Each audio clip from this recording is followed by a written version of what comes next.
Bwana Godfrey Mchungu, mwana falsafa, mchambuzi wa kimataifa. Bwana, habari kubwa duniani ni swala zima la Palestina.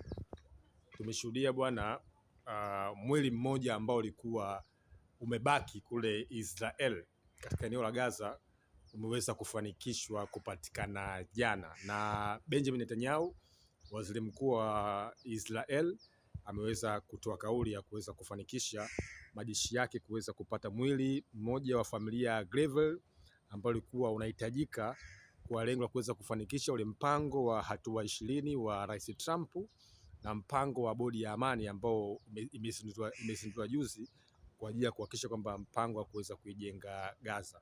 Sasa hii ina maana gani kutazama? Moja ni kwamba imekuwa inapelekea taswira moja. Kwanza, kinachoenda kufanyika ni kwamba watu wa Gaza ambao walikuwa wamezingirwa na vikosi vya Israel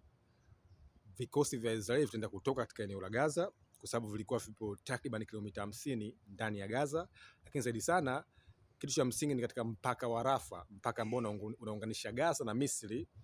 Vikosi vya Israeli vitaenda kutoa blockade ili mwisho wa siku misaada ya kibinadamu, misaada ya kiutu iweze kupita katika eneo la Gaza. Lakini zaidi sana ni muendelezo wa kile kinachoitwa bodi ya amani, takribani dola za Kimarekani milioni 25 kwenda kuijenga upya Gaza. Unafahamu kwamba mpango ambao umewasilishwa na Trump unahakikisha kwamba Gaza inajengwa upya katika swala zima la uchumi, masoko, masuala ya utalii, masuala ya michezo, kuhakikisha kwamba watu wa Gaza waweza kufaidika na ujenzi wake. Of course, swala hilo limepigiwa kelele kwa sababu unafahamu wengi wamekuwa wakisema kwamba Gaza hawahitaji magorofa, hawahitaji majumba, wanahitaji uhuru wa nchi yao ambao wamekuwa wakipigania tangu mwaka 1948. Mimi Godfrey Mchungu, mwana falsafa, mchambuzi wa kimataifa.